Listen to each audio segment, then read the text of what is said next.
Olá, muito boa tarde, sejam todos muito bem-vindos ao Da Hora dessa segunda-feira. Semana começando e claro que hoje vamos levar muita informação para você que está aí do outro lado da telinha nos assistindo.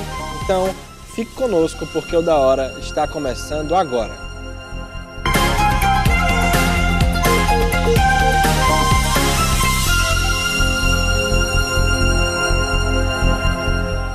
A TV União não se responsabiliza por conceitos, falas e diálogos entre os convidados em debates nos programas veiculados na grade. A direção.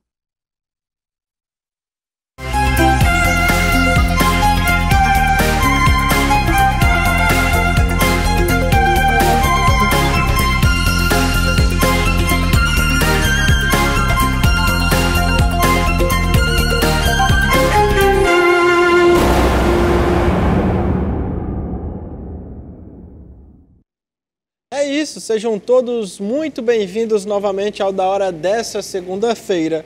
Como de praxe em toda segunda, estou aqui acompanhado por eles. Primeiro, Rochelle Rudão. Tudo bem, Rochelle? Como é que foi de final de semana? Tranquilo, Gabriel. Foi muito tranquilo. Só paz. E com ele, nosso convidado de toda segunda-feira, já fixo, Luciano Clever. Tudo bem, Luciano? Como batendo ponto hoje aqui, né, Luciano? Bom dia, Gabriel. Bom dia, Rochelle. Bom dia a você, nossa audiência. Tudo certo no final de semana? Graças a Deus. Muito descanso, Graças a Deus. né? Com saúde está tudo certo, né, Luciano? E para iniciar a semana, nada melhor do que conferir a previsão do tempo para hoje e para os próximos dias aqui no nosso estado. Olá pessoal, tudo bem? De acordo com os nossos dados parciais das últimas 24 horas, os maiores acumulados foram no sul do estado, no Cariri, Missão Velha com 24 milímetros, seguido de Caririaçu com 20 milímetros. Agora a previsão do tempo para esta segunda, terça e quarta. Segunda-feira a tendência de céu variando de parcialmente nublado a poucas nuvens. Pelo período da manhã, nos demais momentos do dia, céu com poucas nuvens até sem nuvens. Para terça e quarta-feira é a mesma tendência, céu variando de parcialmente nublado a sem nuvens em todas as macro-regiões, mas com uma baixa possibilidade de chuva isolada, passageira, de fraca intensidade, pela madrugada aqui no litoral de Fortaleza. Agora a cidade de Fortaleza, assim como a previsão para o Ceará, também em Fortaleza, principalmente durante a madrugada, início da manhã, podemos ter chuvas isoladas, passageiras e de fraca intensidade, terça e quarta-feira. No restante do período, inclusive hoje segunda-feira, céu variando de parcialmente nublado a poucas nuvens pela manhã e um predomínio de céu sem nuvens durante a tarde. Bom, é isso aí. Para mais informações sobre atualizações da previsão do tempo, não deixe de seguir a gente nas nossas redes sociais, acesse o site da FUNSEMI ou baixe o aplicativo FUNSEMI Tempo. Até mais! É isso. E vamos falar agora de economia. Conheça as qualidades e defeitos do projeto que agora irá para votação no Senado. Quando a gente vê o federalismo brasileiro, a gente vai ter um problema, porque a reforma como está reduz em mais ou menos 100 bilhões de reais a arrecadação dos municípios, basicamente aumentando o governo federal. Então a gente está pegando um negócio que está centralizando ainda mais receita, que de novo eu acho que está na contramão do que deveria acontecer. Você vai ter um outro problema que eu acho que vai dar grandes brigas no Congresso, que é a repartição de receitas entre estados produtores e consumidores com a nova regra do ICMS. Então, que é cobrar no destino e não na origem. Exatamente. Então a resposta a priori é sim. Em tese ela se simplifica, eu desconfio que vem mudanças aí que vão mudar. Deixa eu ser específico o que quer dizer isso. Em 1900, se eu não me engano, 96, passou a Lei Candir, que era uma questão de você reduzir a tributação para exportação, e aí tinha uma série de compensações. A gente continua mexendo nisso até hoje. Era para durar pouquíssimo tempo. Era algo para simplificar, e que simplificar o escambau acabou criando um monte de complicações. E aí é o ponto que eu estou falando. Do jeito que está a reforma, que a conta da reforma cai, não só no setor de serviço e na agropecuária, mas também nos municípios, que por sua vez, e não é só, é principalmente nos municípios, um pouco nos estados. Os estados têm força grande com relação às bancadas do Congresso. Eu acho que vai ter um monte de compensações que vamos ver qual é o monstro que vai sair daí. Então, me preocupa bastante. Então, em tese, simplificaria.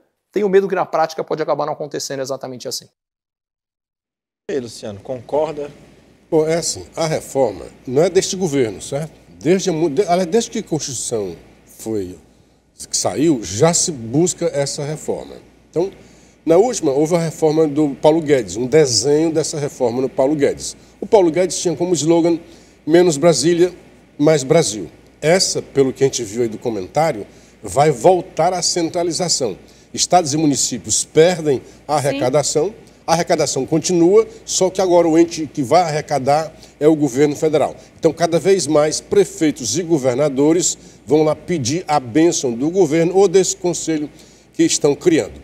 Quando nós imaginávamos e pedíamos, a sociedade demandava por essa reforma, havia dois aspectos. Um é o da simplificação. Esse parece que vai acontecer, mas parece que já estão tentando tirar umas coisas, né?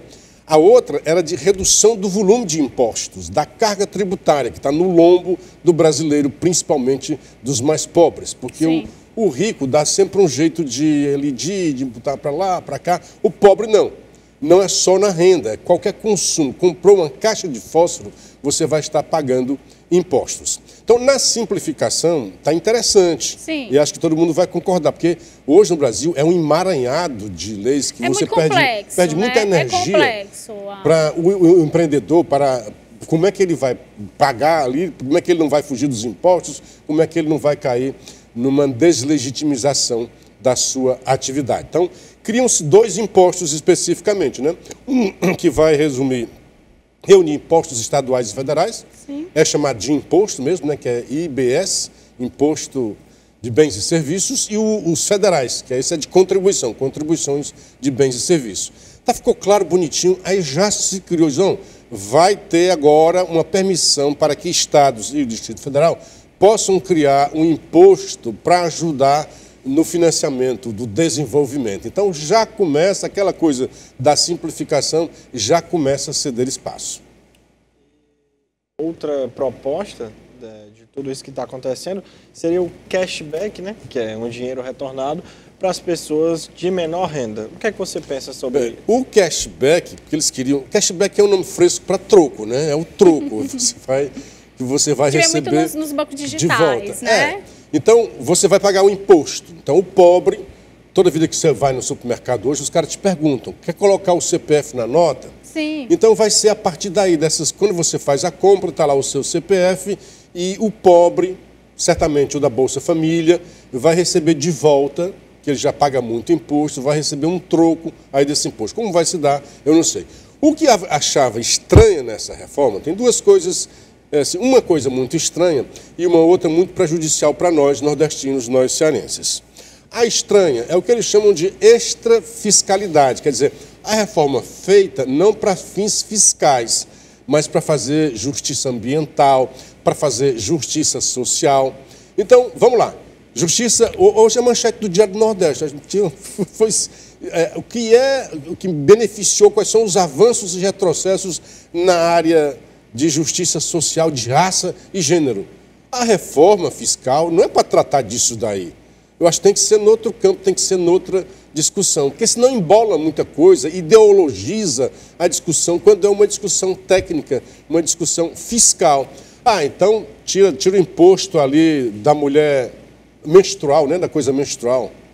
Olha, mas a rica pode pagar isso daí, né? Então como é que vai fazer esse corte? Acho que tinha que ser assim, os pobres. Essa história de raça e gênero, eu acho uma discussão muito esquisita que não deve estar aqui nesse campo. A pobreza, sim, o corte de renda, ok. E aí já temos o cashback. E produtos, né? Uma outra coisa que era um medo enorme, e por isso valeu a pressão, pessoal. O cara perdeu. Não, nós ganhamos.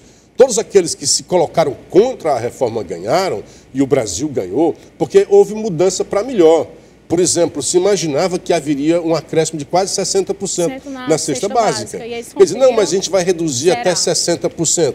Depois dessa pressão, vão selecionar alguns produtos da cesta básica com alíquota zero. Então, já foi um avanço fenomenal. Né? Uma mudança. E essa questão de centralizar no governo federal, como é que vai ficar essa dependência dos municípios e dos estados? A palavra aí é que complica, daí. né? A palavra-chave, a tag é essa daí. Dependência. Vai complicar porque você essa pode parte, ficar, né? quando você fica dependente econômico, financeiro, você fica dependente também politicamente. Sim. Com isso, o Brasil passa a ser ainda menos uma república federativa, porque na teoria... Isso, fica bem centralizado. O Brasil já não é tão federalista como é nos Estados Unidos. Não é tão republicano, né? Já não é tão republicano. Na teoria era para ser, né? Era para ser, a ideia é essa, para ser que os estados tenham como fazer as suas leis. Não, hoje é muito unido e agora, como você citou, você tira mais forças do estado, você tira mais força dos municípios e centraliza em Brasília. É o contrário do slogan do Paulo Guedes. Agora é mais Brasília, menos Brasil. Agora, interessante que tentaram votar, houve os destaques que era onde se salvava algumas coisas. E aí se salvaram, que era coisa ideológica, vai ter um cashback para a questão ambiental.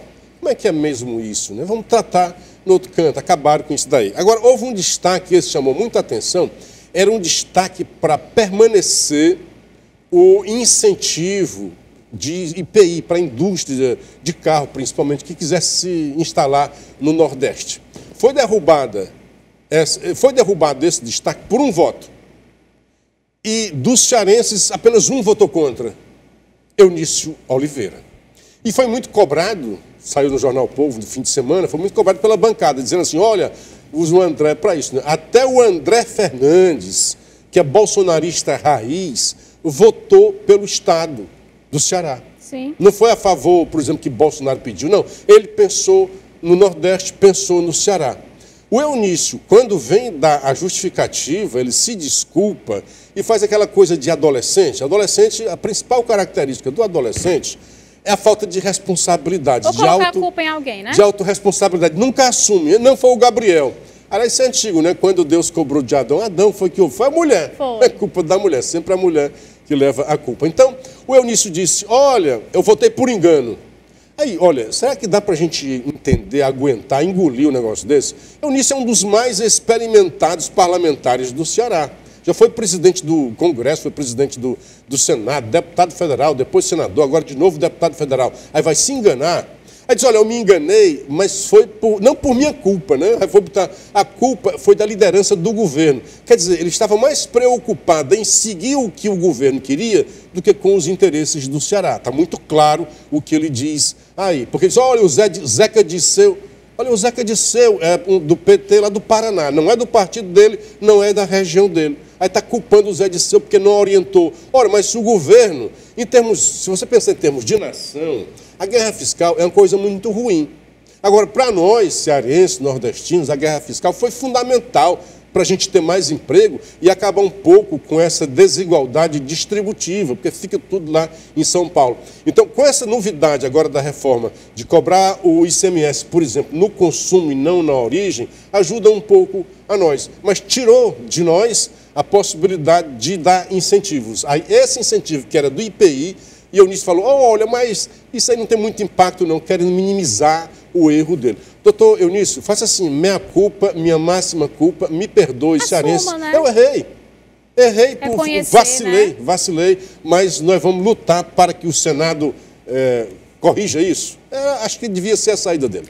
Mas os bens de consumo a gente sabe que é realmente onde arrecada mais, né? É no consumo. Aqui no Brasil, pelo menos, infelizmente, né? E até então estava nessa divisão, cobrava na origem. Então, se cobra na origem, São Paulo, que é o grande industrial, né? É o grande produtor né? Ganhava mais.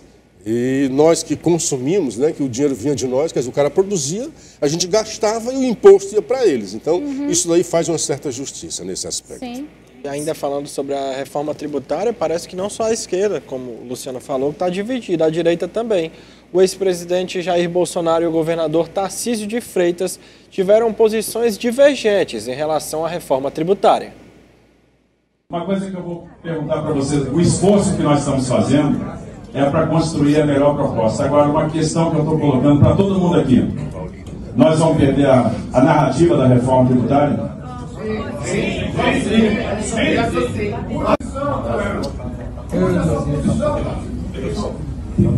Olha só, vamos mexer isso aqui. O Tarcísio não tem, com todo respeito, uma experiência política que muitos de vocês têm. Nós não queremos, nessa proposta que está aí, dizer que vai ser melhorada por emendas. Emenda não tem garantia nenhuma de aprovação. O que o Tarcísio está expondo aqui, eu conversei longamente com ele, essas possíveis emendas entrar agora no corpo da PEC junto ao relator. E não dá para eles fazer a tua de caixa. Eu vi ontem na televisão o Arthur Lira, eu estou muito bem com ele, falando, olha, a proposta será concluída por volta das 18 horas, mais de 100 páginas. Com todo o respeito, muitos de nós, eu também, eu não consigo ler essa proposta, e entendê-la, ser um bom técnico do meu lado. E a mesma coisa a maioria de vocês. É isso que ele está expondo para vocês aqui. Eu passei 28 anos no parlamento e nunca se chegou à conclusão sobre uma reforma tributária. E aí, João? Muito bem, porque querem o tempo todo criar essa celeuma, né? Um racha, porque você tem a direita civilizada e a direita truculenta. Sem dúvida, Bolsonaro tem um problema de comunicação nesse aspecto aí. E às vezes o extremismo, ele é muito bom de comunicação para umas coisas, mas para essas coisas que a simplicidade só não adianta, ele peca. Porque primeiro que ele era defensor da reforma. Sim. Agora, em 2019, agora a narrativa, tudo é isso agora, né? Que se quer assim, que o Brasil queria a reforma e o Bolsonaro não queria. Não, o Bolsonaro propôs e não conseguiu fazer essa reforma. Fez várias outras, né? Essa estava na pauta, mas foi um dos governos mais atribulados, mais assediados, né? Por todo o sistema.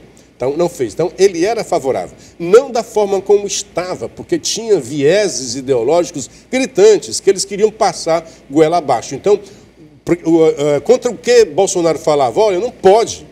Você tem um negócio com mais de 100 páginas, uma reforma profunda nesse emaranhado fiscal e não dá tempo de os parlamentares entenderem. Talvez essa pressa fez com que estudarem, né? Fez com que o Eunício tenha errado. Sim. Tem que estudar e propor e melhorar e aperfeiçoar. E, na verdade, é uma mudança na Constituição. Não podem os prazos serem assim simplesmente deixados de lado, porque você está atropelando a Constituição. Não pode. Então, a Constituição, só por esse aspecto legal, já foi deixada de lado para a aprovação dessa reforma, porque todos queremos essa reforma. Tarcísio foi contra Bolsonaro? Na verdade, nós temos duas visões aí. Nós temos a visão nacional, que é do Bolsonaro, e temos a visão local, estadual, São Paulo. O que Tarcísio está ali defendendo são os interesses do governo dele, dos paulistas. Só tinha uma coisa lá que ele dizia, olha, essa história aí do conselho, para a gente ficar na mão do governo, não pode ser. E ele conseguiu, digo, olha, eu vou apoiar, mas condiciono a isso. Vamos acabar com essa história desse conselho aí que a gente não quer se submeter. Então, agiu politicamente, tirou foto ao lado do Haddad, né? Que também foi algo que o Bolsonaro não gostou, usaram. Né? Eu vi o Bolsonaro defendendo, porque o Bolsonaro faz assim, olha, nesse mesmo evento aí, muita gente ficou chateado com o Tarcísio, e eu também, mas ao mesmo tempo ele diz, olha, o Tarcísio tem 0, é 10, eficiência técnica, conhece, é um cara muito eficiente, muito eficaz, mas ainda é um neófito na política, e está correto. Então, ele cuidado porque tem essas raposas todas que podem envolvê-lo e tentar criar, né, uma cisânia ali para dizer que teve uma racha. Todos quiseram colocar isso daí, o Janones quis aproveitar. Sim. Tarcísio, assim, no ar blasé, chegou agora e diz, admiro e sou muito grato a Bolsonaro. Colocando, olha, isso vai continuar. Agora, politicamente para o Tarcísio, maravilhoso. Porque aqueles que não gostam do Bolsonaro e votaram no Lula com o dedo no nariz, opa, esse cara aí pode ser dos nossos. Sim. Aquele que não ideologiza muito, diz, olha, esse cara é competente. Sem extremismo, e pode fazer melhor pelo Brasil, exatamente porque não é extremista, não baixa a cabeça para tudo que o Bolsonaro falar, tem altivez. Então isso daí, politicamente, foi uma coisa maravilhosa para a direita, para o Tarcísio e até para o Bolsonaro. E até para quem votou no Lula só para tirar o Bolsonaro. Isso. E aí acaba aí, como é, hein? Agradando os dois lados, não é isso? Porque... E também pelo resultado e pela gestão que ele está fazendo em São Paulo, né? Nós podemos ver assim, que ele está trabalhando realmente. E o outro lado, você pode colocar assim, houve um certo estelionato. Porque as duas grandes bandeiras de Lula, que ele criticava o outro lado, e se dizia, olha, vota em mim para acabar com isso daí, porque eu sou um democrata e esse cara gosta de ditadura, eu sou democrata e esse cara quer acabar com a democracia no Brasil. Lula disse isso o tempo todo. A primeira coisa que o Lula faz quando se elege, traz os ditadores para o Brasil. Aí diz que há democracia na Venezuela. E quando o repórter insiste, olha, eu fui preso na Venezuela, olha como é que está a eleição. Ele diz, olha, é relativa a democracia para você. Isso foi dito por governos dos que eles chamam de ditadura. Disse a mesma coisa, ele está repetindo aquilo que ditadores, na visão dele, já disseram. Então não tem como relativizar a democracia, que Bolsonaro jamais fez isso. Então ele, Lula, é que veio relativizar o conceito de democracia. O outro lado dizia, é um genocida, as vacinas, a questão histórica. No primeiro dia, no mesmo dia, na verdade, em que a Anvisa aprovou a vacina, ela passou a ser aplicada. Isso foi num sábado, eu acompanhei isso porque eu acompanhava bastante isso. Num sábado, a Anvisa, no Rio de Janeiro, aprovava a vacina, à noite já estava sendo aplicada em São Paulo. 2 dias depois já estava em Sobral. E agora nós temos vacina. Nós vamos já falar. Porque o tempo desse bloco acabou, né? A gente vai agora para um rápido intervalo e já a gente vai falar sobre essa vacina da dengue. Voltamos já.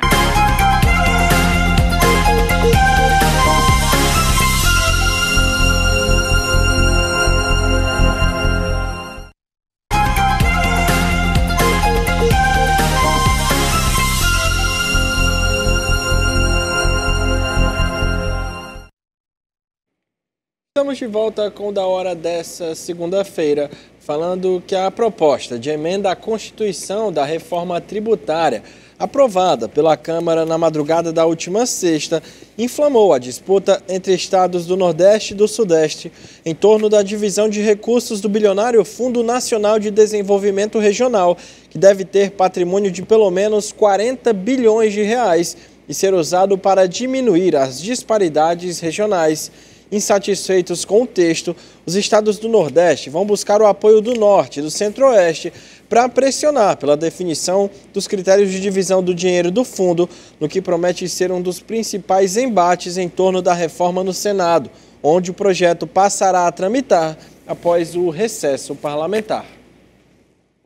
A gente começou a falar sobre isso, né, dos estados. É porque o grande problema desse fundo que está sendo criado e que pode ter uma força, uma camisa de força política, é o critério. Como é que é? Vai ser populacional? Porque se for populacional, São Paulo leva tudo. Sim. Nós já temos, e tem que entender, por exemplo, na representação é pela proporção da população. Mas tem um teto, exatamente para evitar que haja essas distorções. Não São Paulo, que é um país, né, que manda na gente, tem muito mais gente, tem muito mais dinheiro, tem muito mais, tudo tem muito mais em São Paulo. Aí você vai comparar com Roraima, vai comparar com Piauí, por isso que estão juntando, só o Nordeste não dá, está juntando o Nordeste com o Norte e o Centro-Oeste, porque tem Sul e Sudeste. Você vai ter 2 blocos agora no Brasil. Essa reforma fiscal contribuiu para isso, para a criação desses 2 blocos. Divisão, né? Para haver uma divisão territorial, geográfico, geopolítico no Brasil. Mas nós temos que ter critério muito claro e de forma que não agudize mais ainda essa injustiça distributiva no Brasil. Porque, assim, você tem muito mais faculdade fora da nossa região, você tem muito mais emprego fora dessa região, tem muito mais indústria, tem tudo muito mais lá.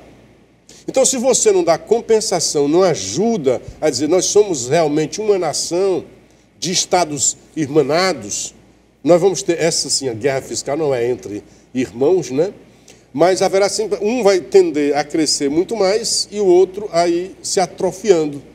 Então nós teremos uma migração, como acontece aqui no estado, como eu acho que o Minha Casa Minha Vida vai contribuir para isso, né? Muita casa na cidade, com facilidade, o cara sai do campo.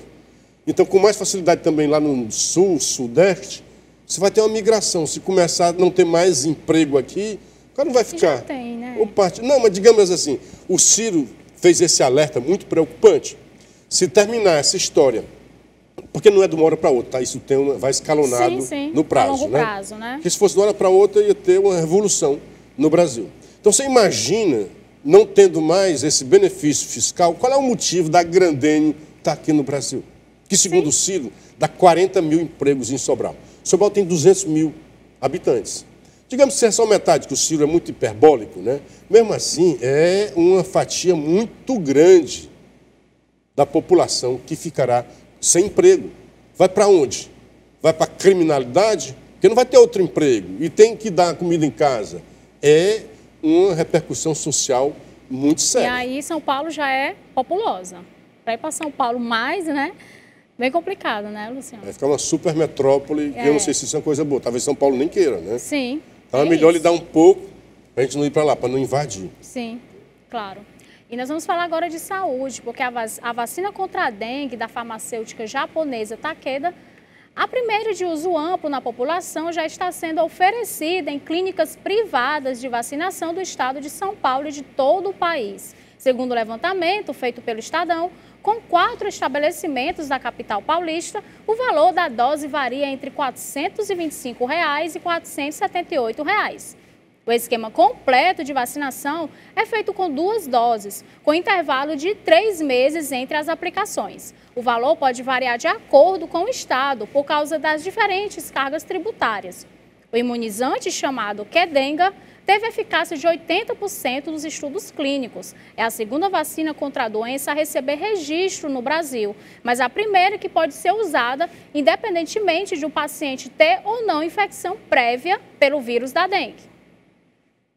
Nós já temos ela liberada pelo SUS?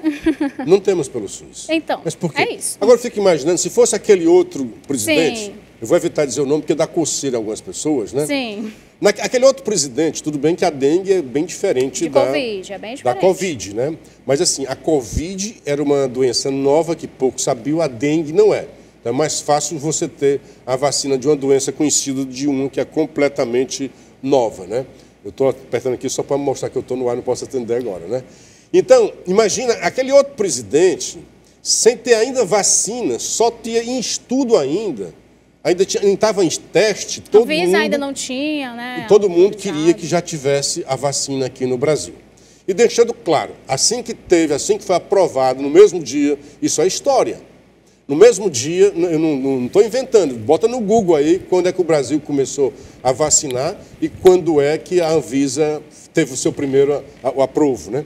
Quando teve o aprovo da Anvisa, no mesmo dia começou a vacinar em São Paulo. E 2 dias depois estava no resto do Brasil. Chegou até a Sobral, 2 dias depois. 2 dias depois de aprovado, Sobral começou a vacinar. Nós temos aqui a dengue já há algum tempo no Brasil, está matando gente, está matando mais do que das outras vezes, até mesmo porque quem pegou Covid pode estar mais vulnerável, né? Sim. Então a dengue chega e encontra um organismo mais frágil, né? A hemorrágica é muito grave, né? A gente sabe. Então nós já temos a vacina. Agora imagina se fosse aquele outro governo e as pessoas ricas pudessem se vacinar. Porque hoje é assim, os pobres não, mas os ricos que quiserem podem ir a uma farmácia e se vacinar. Varia de 400 a R$1.000. Tá? Varia de 400 a R$1.000 essa vacina. Então, o rico já pode se prevenir, se imunizar contra a dengue. O pobre que morra. Por que o governo não coloca no SUS? Nós temos hoje a ministra Nízia, que era lá da fundação, e é uma das críticas. Cadê a vacina, vacina, vacina, vacina, vacina? Ué, agora nós temos a vacina já aprovada e já aqui, pronta. Já está no Brasil. Por que o SUS vai esperar pela vacina 2025. do Butantan, que tem uma previsão para 2025. Se tudo der certo, né? Se o teste todo der certo, se o cronograma for cumprido, vai para 2005. Então, isso é um absurdo. Eu concordo assim, você tem as 2 vacinas de igual qualidade, ok, pode optar pela nacional. Mas se você tem a estrangeira, a japonesa, e a brasileira, a nacional, só daqui a 2 anos, não tem sentido. Nisso, sim, nós poderíamos falar de genocídio, né? Palavra esquisita, né? Na verdade, acredito que nenhum dos dois foi genocídio, né? Que a gente sabe muito bem o que significa genocídio. E é isso, Gabriel. E a estatal federal Codevasp tem privilegiado associações ligadas a parentes de políticos com entrega de veículos e maquinário agrícola nos primeiros meses do governo do presidente Lula. Entre os equipamentos está uma sonda perfuratriz avaliada em mais de R$2 milhões. A compra das máquinas ocorre por meio de recursos das chamadas emendas parlamentares. O deputado ou senador indica a entidade privada a ser beneficiada e a Codevasf cuida da compra e da entrega do equipamento. Se você reclamar muito da Codevasf, olha o nome dela, Codevasf, né? Tira o code, Vasf, né? Tem um Fzinho no final. Sempre foi um ninho, um núcleo de denúncias. Não digo que tenha os erros, mas sempre houve muitas denúncias contra a Codevasf. O próprio Ciro fez algumas. Olha, tem obra lá no norte. O que a Codevasf, que é a Companhia de Desenvolvimento de São Francisco, está fazendo lá no norte? E aqui privilegia, como você disse, porque que é sempre de parentes dos políticos. Se falava antes a compra de deputados, nunca houve, foi recorde em um só dia a liberação de emendas. Você falou há pouco do Quinte, conversando aqui, né? Meu Deus. Bilhões. 9 bilhões, parece que foi só esse ano, foram 16 bilhões colocados. Mas de emenda, assim, do dia, em véspera de votações, já são 9 bilhões. Mais da metade dessas emendas foi nas vésperas das eleições. E, como a gente está vendo agora, muito parente de políticos sendo beneficiado. Porque essas emendas, é bom a gente deixar claro, né? Essas emendas não vão para o bolso do deputado. O deputado Gabriel conseguiu uma emenda, não vai para o bolso dele, vai para uma obra que ele vai indicar. A senadora Rochelle, quando conseguir a emenda, não vai para o bolso, não vai para a conta dela. O problema é que vai para obras. Aí nessas obras, ninguém tem muito acompanhamento, tem que comprar aqui umas máquinas para essas obras. Aí compram para um parente do Gabriel e para um parente da Rochelle. Está errado, não está? Tem que averiguar. Mas é muito suspeito quando se fala privilegia parentes de deputados. Como os deputados têm parentes que servem ao governo, à sociedade brasileira, né? É isso. E o Supremo Tribunal Federal remarcou para o dia 2 de agosto o julgamento que trata da possível descriminalização do porte de drogas para consumo pessoal. O processo deveria ter sido julgado no mês passado, mas foi adiado em função das sessões destinadas ao julgamento do ex-presidente Fernando Collor. O texto trata da posse e do porte de drogas para consumo pessoal, infração penal de baixa gravidade que consta no artigo 28 da Lei das Drogas. E as penas previstas são advertências sobre os efeitos das drogas, como serviços comunitários e medida educativa de comparecimento a programa ou curso sobre o uso de drogas. Aí, descriminalização das drogas. Né? Porque, na verdade, isso aí é um ato específico, se não me engano, lá de São Paulo. O cara foi preso porque tinha uma pequena quantidade de maconha. Aí o que é pequeno, o que é grande, né? E, então ele recorreu, então chegou ao Supremo, que ao se decidir sobre esse caso específico, pode criar uma jurisprudência e dar uma liberou geral em termos de drogas. Então os ministros estão ali. Gilmar quer que libere geral. Tipo assim, qualquer droga. Qualquer droga. Tem ministros que são mais sensatos, então pelo menos vamos escalonar. Dessa vez nós vamos fazer só para maconha. Só cannabis. Só para o cigarrinho ali do demônio, né? E dizer quanto é. Porque uns querem, não, foi para consumo, não foi para tráfico, é para consumo pessoal. Aí o cara chega, rapaz, mais 1 quilo de maconha, mas doutor, porque eu fumo para caramba. Então ele pode argumentar isso daí, né? Então eles pelo menos querem, no sensato, olha aqui, porque o que diz assim, muito jovem hoje está sendo constrangido, e leva a muita propina de policiais, que o cara está fumando ali um baseado no meio da rua, é um absurdo, é criminoso e tal. O policial chega e o cara dá um dinheirinho ali e vai embora. Lamentavelmente é o país da propina. Então, para evitar esse constrangimento, estão querendo, não, se o cara está ali e disser, olha, isso aqui é para consumo pessoal. Agora tu imagina a beira-mar ali, todo mundo fumando, né? Está liberado, né? Os espigões ali, onde você passa, está liberado, porque a polícia não pode fazer nada, não, isso é para consumo pessoal. Então é complicado, principalmente nós somos o país dos vícios, dos exageros, e quando libera geral, né? Então, é uma coisa complicada. Eu acho que não é o momento para liberação das drogas. Como que vai saber que ele é só consumo? Quem é que está vendendo? Quem é que não está? Pois é por isso que tem uma discussão. Tem uma discussão assim, olha, saber, vamos dizer assim, será tanto? Uma trouxinha, sei lá como é que é a aferição disso, né? É grama, ou é um sacolé de cocaína, que cada um tem um negócio, né? É um cigarro, é uma coisa que deve fazer. Tem que ter, como é que se mede isso daí?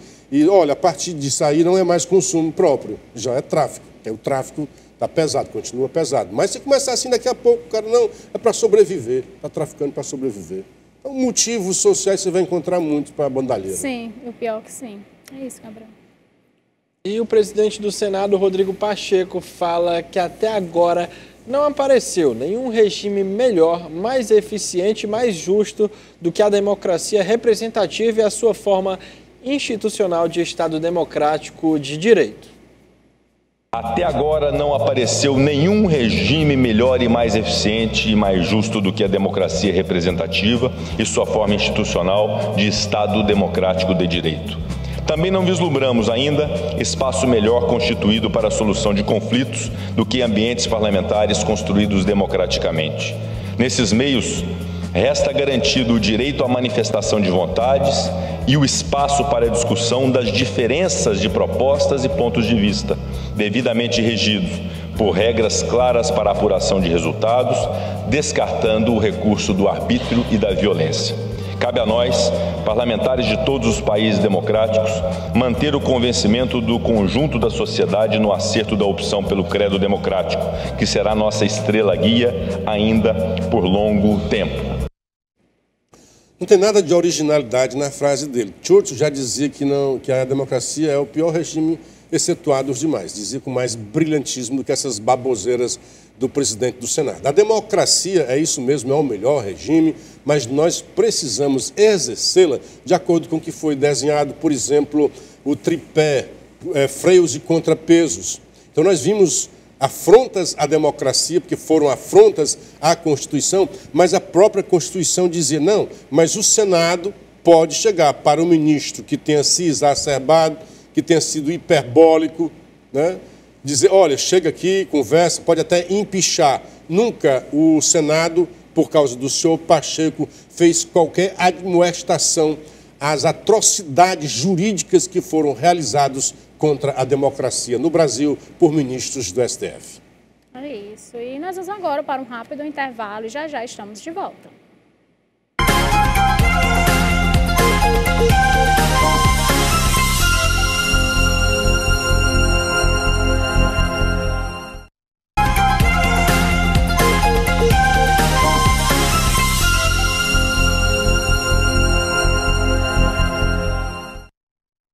Estamos de volta com o Da Hora dessa segunda-feira, falando que Lula criticou a globalização e citou Trump, apontando uma nova oportunidade geopolítica para o Brasil.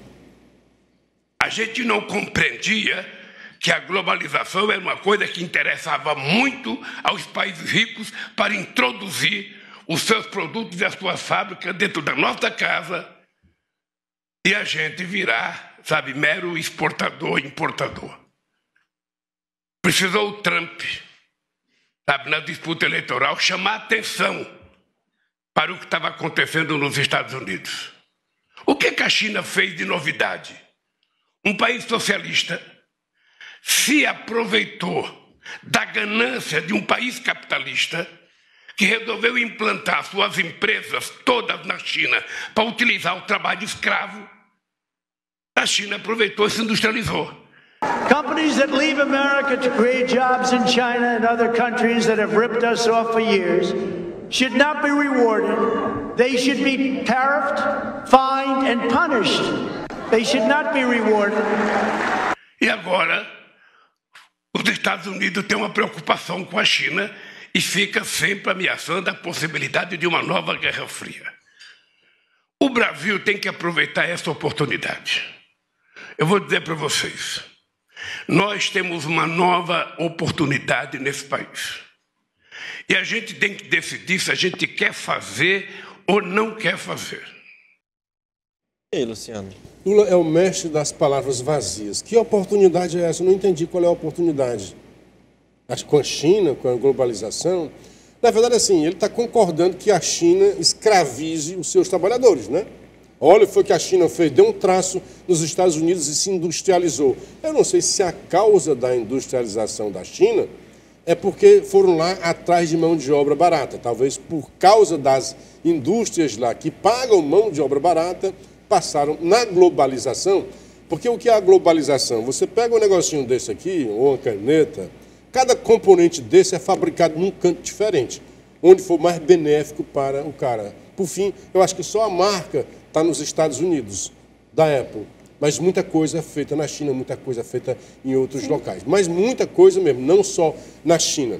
Ele disse que a China é um país socialista, como fosse uma coisa boa. A China é um país autoritário, ditatorial, de viés socialista, mas a sua economia é capitalista. Então, ela usa aquilo que tem de bom, ela faz um mix ali. Usa o que tem de bom no capitalismo, de gerar lucros, e usa o que tem de ruim também exacerbado, de pagar mal os trabalhadores. E a diferença de países democráticos é que quando paga mal, tem greve, tem manifestações, tem protestos, tem negociações. Mas não, a negociação lá é do pescoço com a faca, com o punhal. Então não tem essa negociação. Mas eu fiquei me perguntando qual é a oportunidade que o Brasil não pode perder, que está surgindo, que janela é essa, que oportunidade é essa. Aí parece um monte de palavras vazias que ele joga, aí quando espreme é o que mesmo que o Lula quis dizer? Você ficar incógnito, né?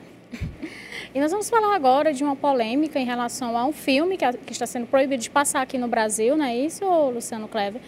E vamos chamar agora um trecho da fala desse deputado.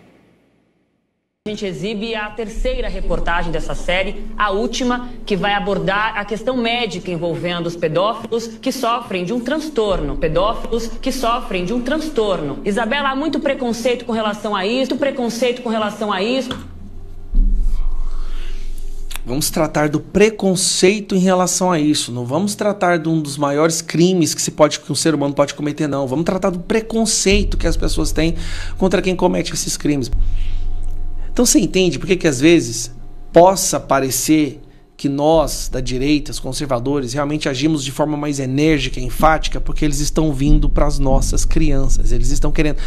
Teve essas paradas LGBT no mês de junho, onde eles falavam abertamente: "We are going for your children." Nós estamos aqui, nós somos LGBT e nós estamos indo pegar os seus filhos. Eles gritavam isso enquanto andavam nas ruas, semi-nus ou totalmente nus. Até onde isso vai ser aceito?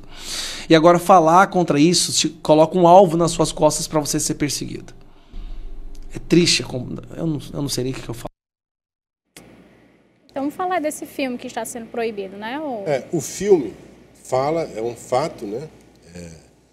De um representante, um agente americano que trabalhava contra o tráfico de crianças, o tráfico infantil. Que, segundo as matérias que eu li, essa rede criminosa cresce cada vez mais e já supera o comércio de armas e drogas ilícitas. Para ter uma ideia, o tráfico de crianças para pedofilia. E aí ele traz essa coisa, né? Porque a pedofilia, o coitadinho tem um transtorno, né? O caba rouba tem um transtorno, o caba mata tem um transtorno. Tudo você vai ter um transtorno para justificar. Esquizofrenia, né? Cleptocracia, tudo tem um transtorno. É um transtorno mesmo. Porque o normal é você não roubar. O normal é você não cometer crimes. É um transtorno. Sempre haverá um transtorno. Mas assim, falar sobre cinema, cinema sempre foi usado para doutrinar você. É uma doutrinação em massa.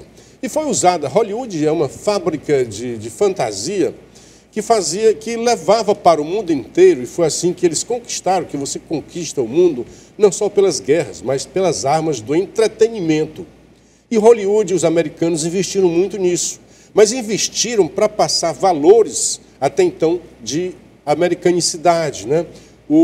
Tinha sempre o herói, sempre virtuoso, o bem sempre vence, no final o mal sempre se dá mal, quem rouba vai para a cadeia, sempre dá um jeito de a gente ficar com raiva dos vilões. Marvel, né, que também tem crescido bastante os filmes da Marvel, né? O que está acontecendo agora? eu fui ver o Indiana Jones.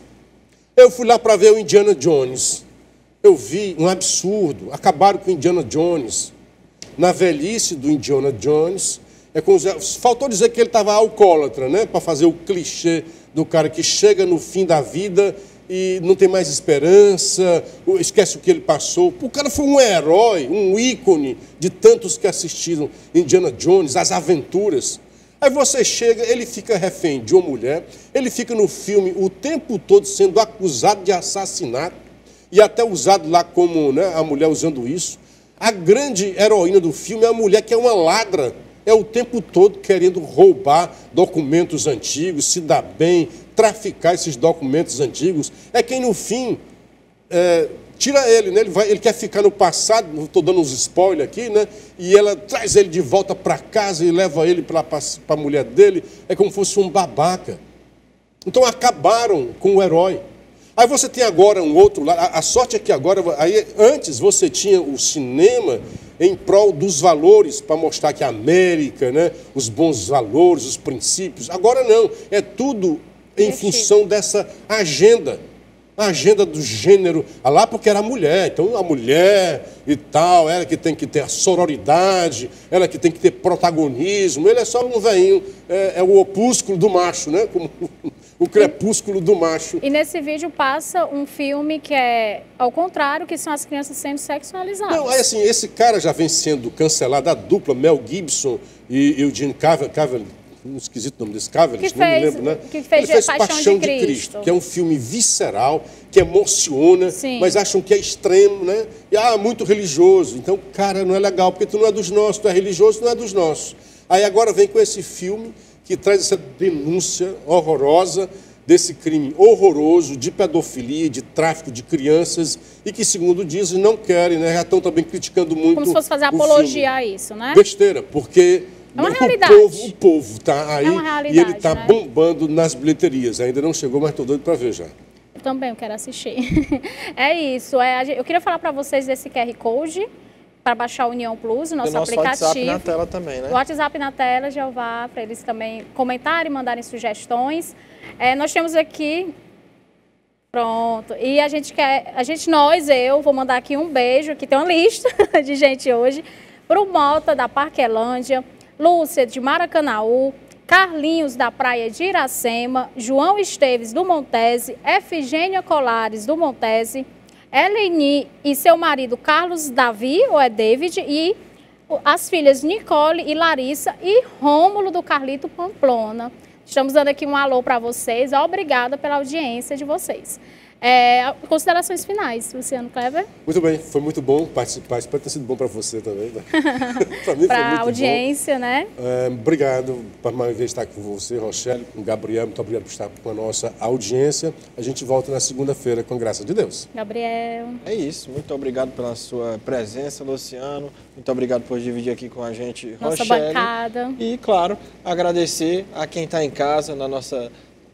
querida audiência, a semana está só começando, tem muito da hora ainda, de segunda a sexta, no mesmo horário de sempre. E para quem perdeu alguma coisa no União Plus... Temos nossa reprise também. Tem a reprise. Estamos no YouTube, estamos também no aplicativo União Plus, está aí na sua telinha, nosso QR Code na tela. Ou seja, para quem não tem não consegue assistir no horário de meio-dia, né? Não tem mais desculpa. Ele está trabalhando. Da hora...